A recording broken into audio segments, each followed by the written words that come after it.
Hey, so in this video, I'll be reviewing Percy Jackson and the Last Olympian, which I actually have in physical copy for once in my life, so this is for a sweet, sweet thumbnail. But yeah, so this book, spoiler-free, is really good, and it's definitely the best, in my opinion, of all the Percy Jackson books. And it has like a real nice action scenes, good character, basically all the best stuff about Percy Jackson is in this book and on steroids. So if you enjoy any of our ones, you'll really enjoy this one. So that's sort of a spoiler-free review. And then if we want to sort of get into... So from here on out, I'm just going to be saying random spoilers, so just be aware of that. So this book, I really do think it's the best of Percy Jackson books. So this book sort of starts with sort of this kind of war has started already. Like, people at camp are dying, you know, it's kind of...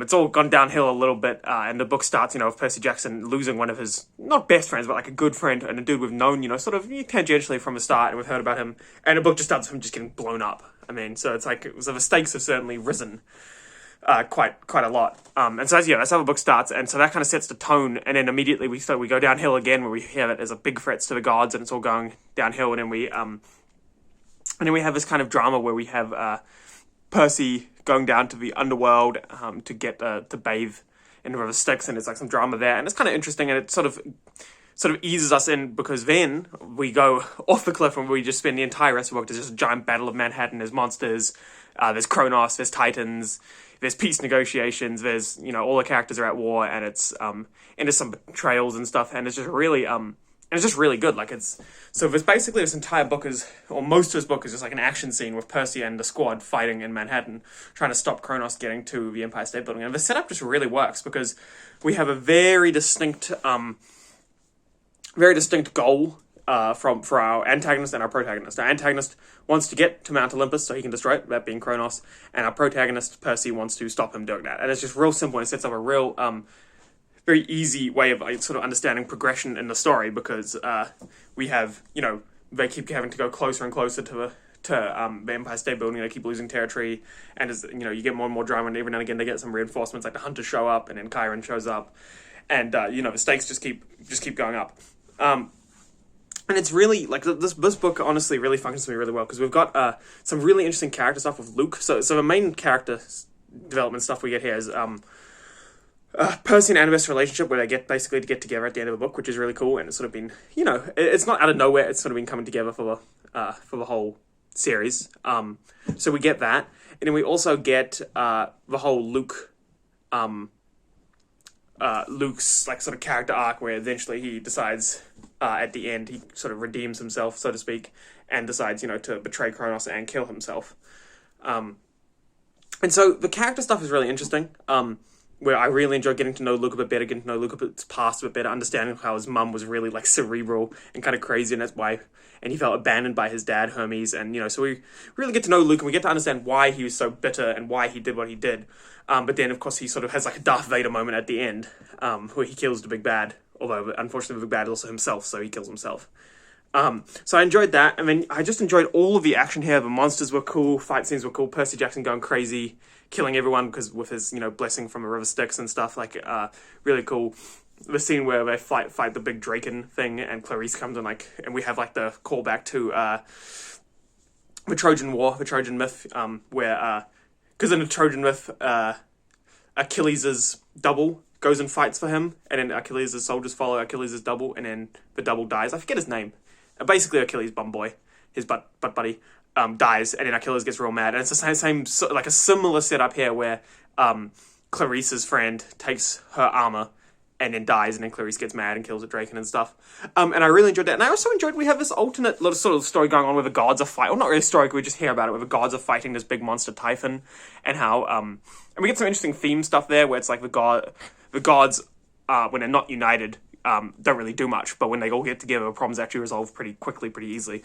And so that's kind of interesting thematically there, where maybe Rick Riordan's making a point where like problems, you know, they can seem really big and insurmountable, but if you get a group of, you know, if you get people together, then they can actually be solved quite easily. You can probably take some political messages out of that, perhaps pretty relevant for 2020 as well, but I won't get into that. I'm not a political channel. Yeah. But yeah, so I really, really enjoyed this book. It's kind of hard for me to articulate why, because this book is actually very, very simple in terms of, like I said, it's just a battle setup. But I really enjoyed it. I really enjoyed how the characters interact in the battle. I enjoyed the monster fighting. I enjoyed some of the Titans. I really liked Prometheus. I thought he was cool. I really liked how he wears a suit and stuff. And I really liked the death of that one. Hyperion, the Titan who gets sealed into a tree, and it's so funny. He's like, "You can't seal me. I can't be turned into a tree." Everybody gets just turned into a tree. It's really funny. And yeah, it's just really, really good. And the flaws, but like I said, the flaws that are throughout this entire series are still present here, where some of the stuff just doesn't make sense. It's like, so if these guys can, for example, at one point, Percy's mum shoots one of the monsters with a shotgun, right? And a monster gets wrecked because it gets shot by a shotgun. But then it leads to the question in your head, why is everyone fighting with swords? I mean, couldn't you just bust out, surely like one division of or one platoon of US Navy SEALs could have like solved this whole problem. But yeah, so that's just a contention I had. I really enjoyed also, the mythology is really cool here. It was nice seeing, the Titans in person, some different Titans. And it was also really nice at the end. We got to see all the gods together. And we got lots of interactions with different gods. It was really nice to meet Hestia, the goddess of the hearth. I thought she was a really sort of cool little minor character, with a little bit of theme there where she's like your home is the most important and all this stuff like that. I don't really want to get too into it. I don't want to write an English essay here, but yeah, I just enjoyed it. What else is relevant here? I read it a couple of days ago, and I'm sort of taking a couple of days to process it. But I will say that as soon as I finished it, I was like, that is amazing, to like a 9 out of 10, and now I'm like, it's still really good, 7 out of 10. But yeah, like I said, just those flaws, unfortunately, are still there, where stuff doesn't make a lot of sense when you think about it too much. Oh, it was interesting with Rachel as well, seeing Rachel's sort of character arc, and how Rachel interacted with Annabeth, and Rachel becoming the Oracle and stuff. I thought that was quite cool. I'm not really sure it was necessary. I feel like you could have cut Rachel's character from this, not just this book, but this whole series, and no one would really have noticed. But with that said, I enjoyed it, and I thought it was fine. And yeah, honestly, with this book, I would just say that Percy Jackson finished really on a really, really strong note. We got basically everything was resolved at the end. So the whole Kronos villain, Kronos and Luke's as our antagonists, their plot lines were resolved. The Rachel plot was resolved. The Annabeth Percy romance sort of plot was resolved. Percy's family sort of plotline, if you will, where his family coming together, with a new stepdad and stuff, resolved. So this book really ends in kind of a nice, neat little bun. And it is arguably a little bit sickly sweet, where you could argue that it ends on a bit too happy of a note, but then you could also make the argument that lots of people died and stuff, and so it's not really that happy. So yeah, I think it just ends in and it is a little bit young adulty, because sometimes when you read stories designed for for older audiences, stuff isn't so neat and wrapped up. But honestly, I don't mind having my stories, knowing where everything ends and stuff. I don't mind that at all. And I know that the stories get picked up again or Percy's story gets picked up again in Heroes of Olympus, which I will be reviewing sometime soon, so I'm aware of that. But yeah, at least for the sake of this book, it finishes up in a real neat, tied up, strong way.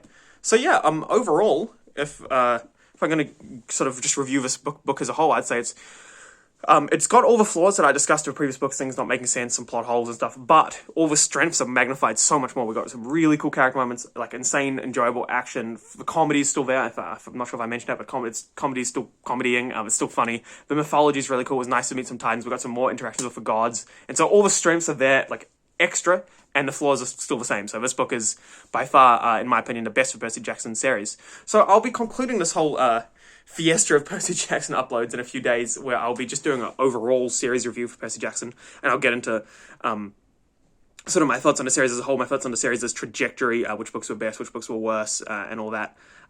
So yeah, I'll get into that in the next video. But yeah, other than that, thanks very much for watching, and I hope you have a great day.